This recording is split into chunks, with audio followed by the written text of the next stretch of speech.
Alrighty, kids. This one should be a quick one. I hope. We'll see. Anyway, this is your homework for review, as well as, at least as far as my class goes, as well as the in-class part. So whatever you didn't finish in class, as well as this, is due on the day of the test.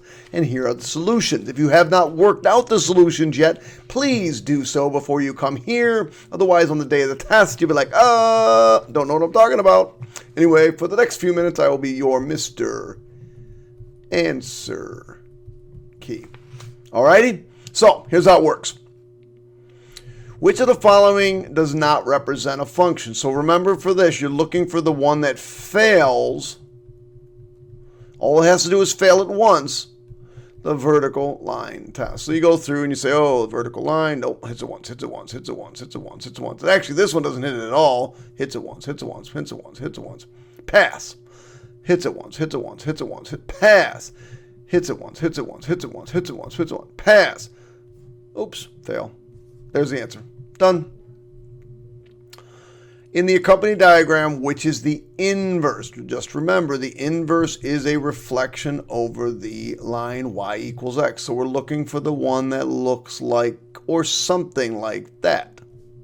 Winner, winner, chicken dinner. You don't like my joke? I'll come get you. By the way, if you haven't hit the subscribe button, hit that subscribe button. Miss Krause, Mrs. Newman and I need some more subscribers, so please do us a favor. All right, so this is your function g of x. I just want to know what g of 6 is. Now remember, the 6 is really x equals 6. So you say to yourself, is that really a 6 right there? Because I can't really tell exactly because it's really tiny, and on my piece of paper that's in front of me, it's really hard to tell. But it's a 6. That's a 6. So it goes 2, 4, 6, and 8. So g of 6 is equal to the y value here, which is, in fact, 2. Oh my gosh, this is so easy. I wish all homework assignments were this easy. Let's move on. So determine, what happened? Oh yeah, just keep going crazy now. Come on, baby. There we go. All right, so determine when this is greater than 0. So the first thing we're going to do is factor it, not factor, we're going to graph that thing. So this says oh my goodness. This says we're going to move to the left 2 and down 4. Now, because the number in front is positive and it's just a 1, all we're going to do is go up by 1s every time. So since it didn't say I had to graph it, I'm just doing a rough sketch of what this baby looks like. Don't be too inaccurate or you will get it wrong. Very difficult to graph, by the way, using this calculator. Remember what this means. It means positive. And on a graph, positive means above x-axis. So we're looking to see, when is this baby above the x-axis? Well, here's the x-axis right here.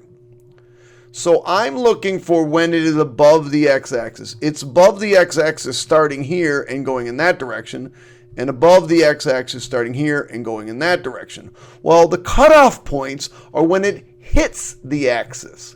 So if I get rid of some of this stuff I just drew, of course it's not letting me. Oh, there it goes. If I get rid of some of the stuff I just drew, and I say, okay, where are those cutoff points? What are they exactly? Well, they're right here, and they're right here. Those are the cutoff points. So that's at 2, and let's see, 1, 2, 3, 4, 5, 6, negative 6. So those are my cutoff points, and I only want the x values going this way, and I only want the x values going this way. That's the OR situation. So I'm going to do this first piece over here. I'm going to do this piece over here. It's going to start at negative infinity, and it's going to go all the way up to and including negative 6 or not. Well, we come up here and say, oh, only greater than, not equal to. So we're not going to include the negative 6. Union, starting at 2 and going to positive infinity, and again, not including the 2, so we'll put parentheses. If you want to, you could have this. X is less than -6 or X is greater than 2. Now be careful. Here it didn't say you had to use interval notation. If the directions state that you have to use interval notation, you must use this one. If it doesn't, you can use either one.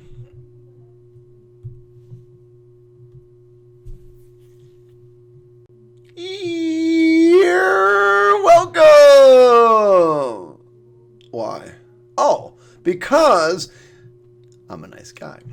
And what we did here was we gave you this function, which you probably graphed right here. And I said, okay, now that you've graphed it, state the domain. Oh, okay, that's not bad. I just graphed it above. The domain's pretty easy. Now remember, the domain is left and right. So how much do I go to the left? How much do I go to the right? So I go everywhere. So negative infinity to positive infinity. It goes forever and ever to the left, forever and ever to the right. Now remember, range is a different beast though. Range is almost always a little bit trickier than domain.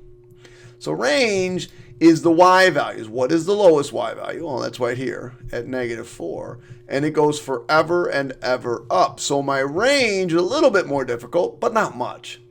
My range is just bracket -4 to infinity, parenthesis. That's it. You're welcome again. Compare the graph, what transformation occurred? Well, clearly, remember the y equals just absolute value of x is right here, right? So I moved to the left 2 and down 4. So the only thing I've done is a translation. Left 2 and a translation down 4. Boom. An arithmetic sequence has a first term of 10 and a sixth term of 40. So without really having to do too much work, I could say, okay, a sub n, here's my formula, is equal to a sub 1 plus n minus 1 times the difference d. I don't know the difference d. If I did, I'd be finished. But I do know this. The sixth term, or when n equals 6, a sub 6 is equal to 40. That's what this piece of information gives me. So I could say, okay, a sub 6 is 40 is equal to a sub 1 was given to me is 10. I'm going to show you a different way to do this problem in a second too. And we said n was 6, so n equals 6 minus 1 times whatever d turns out to be. So if I bring this 10 over, I get 30 is equal to 5d, or d is equal to 6. So my two acceptable answers are a sub n is equal to 10 plus n minus 1 times 6. I don't know why I just put a d there, because d is 6. Or if you wanted to, you could distribute the 6, and you could get a sub n is equal to 6n. Now this would make -6 and 10, and that would make +4. So either one of these would be an acceptable answer. Now, and then we got to figure out what the 20th term is. So we just do a sub 20 is equal to 10 plus 20 minus 1 times 6. Let's see. 20 times 6 is 120, so that would be 114 plus 10. This is 124. Now, you can just do it on your calculator if you want to, but it is 124. Another way to do this problem to figure out what d is, since this wasn't a huge amount of numbers, I could have gone like this. 1, 2, 3, 4, 5, 6. This is 1, and this is 6, 40, and 10. And I say, okay, I'm going to add here 1, 2, 3, 4, 5. I got to add something 5 times, so that would be like 5 times that d, which is the difference. I don't know what I'm going to add. So 5 times however many differences there are has to make up this difference. Well, this difference is 30. And I can get d equal to 6 this way as well. That's another way to get d equals. All right, recursion. Now, okay, so I had to stop that just for a second because if your teacher, and I think Mrs. Newman's does, if this is a 1, we'll have the Newman answer over here. And Miss Acker, maybe Miss Acker did this one too. We'll call this the Newman-Acker. The Newman-Acker. The Newman-Acker! That's like a name. Newman-Acker. Oh, that's crazy.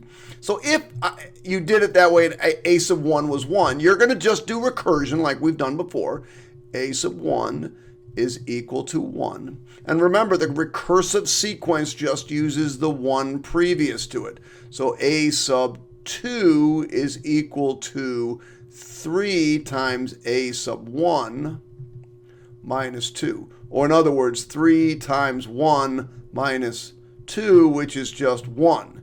And then a sub 3 is equal to 3 times a sub 2 minus 2. Or in other words, 3 times 1 minus 2, which is equal to 1. So this just generates a whole lot of 1s, which is why I stopped.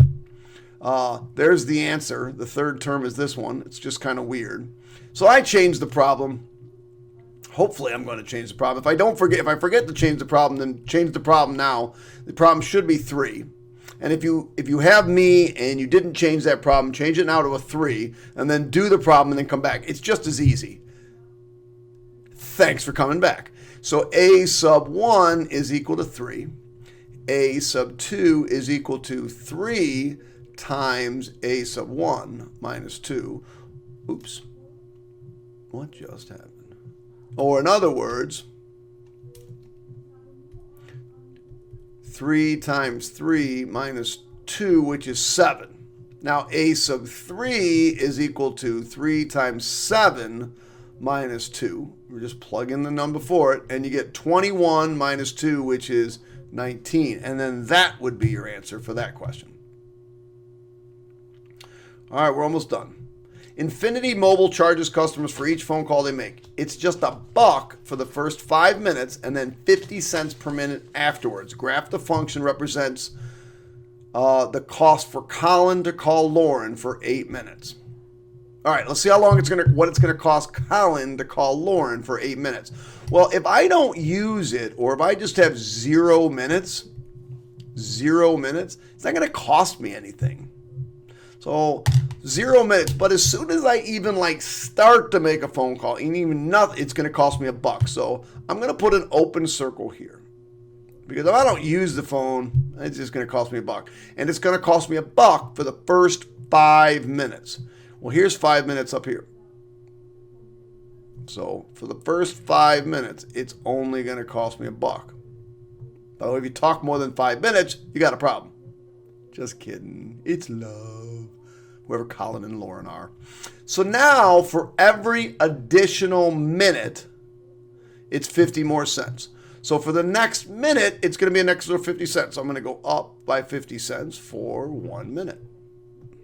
Then I'm going to go up by 50 cents for 1 minute. And then I'm going to go up for 50 cents by 1 minute. And what is it going to cost Colin? Oh, this is what it is. What is it going to cost Colin? It's going to cost Colin $2.50 as soon as he gets, as long as he gets off just before 8 minutes, or right at exactly 8 minutes. But it didn't ask that. It just asked to graph the function that represented it. And finally, we're going to solve this equation graphically. Well, first thing we got to do is figure out that what makes this equal to 0. What makes that equal to 0 is 1.5. And it's got a slope of 2, but if I plug in 1, I get 2 minus 3, which is -1. Absolute value is 1. And if I plug in 2, I get 4 minus 3, which is 1. So now it's going to have a slope of 2s. Slope of 2. Slope of 2. Now, if you have a graphing calculator at home, you can just go over to your graphing calculator, get the table of values, and graph this. So here's what I'm doing. I'm graphing this in red. There it is. And you would do that on a table, graph that thing on your thing. What you probably should do is go over to your graphing calculator, go to graph mode,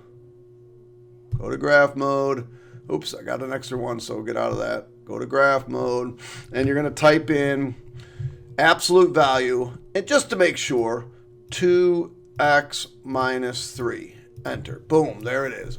And, you know, in order to get full credit, you should go over the table, go to Control T, hit enter, and then only pick the nice values. Anything bigger than 10 I can't use. So -3.9 will be the first one.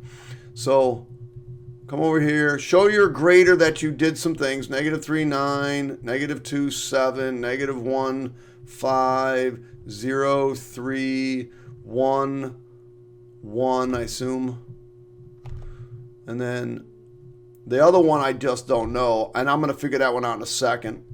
But 2.1 and 3.3, 4.5, 5.7, 7.9. There it is. The only thing I don't know is this vertex. And remember, I can do that. Hit Control. Let's hit. Escape. Control T. Control T. T. How can I not get rid of this? Control T. Oh, there we go. And I want that minimum right there. I want that minimum. So I'll just go Menu, Analyze the Graph, Minimum, click, click. There it is. 1.50. Very simply done. All right. So the other thing I want to graph, and I'll do this in a different color, is the line y equals 7. Well, that's this line right here. Y equals 7. So what do I want to know? I want to know, and I want to solve this, and again, I can give my answers in inequality notation or interval notation. I want to know when it is less than. Now, graphically, that means below. So, remember, this is in red, this is in blue. When is red below blue? And it's below blue here, in this range right here. Well, again, the cutoffs, what are those cutoffs? Those cutoffs are key. Remember, it's got to be done in for the x values. The cutoff is right here and right here. These are where the cutoffs are. So what are those? -2 and 1, 2, 3, 4, 5. So the answer then is from -2 to 5. Now I have to decide, do I use brackets or do I use parentheses? So I go back to my original, I say, oh, it had the equal to, so it can be equal to 7. That means I'm going to use brackets. And I could, again, use this or this. And either answer is acceptable. Neither one, because it didn't say interval notation or not. Okay, that's it. That's all she wrote. That's the end of your homework. That was fast. Wow, that was fast. All right, kids, hit the subscribe button, hit the like button, let Miss Newman know she rocks. Miss Acker rock. Mr. Krause, he's just bald. Bye.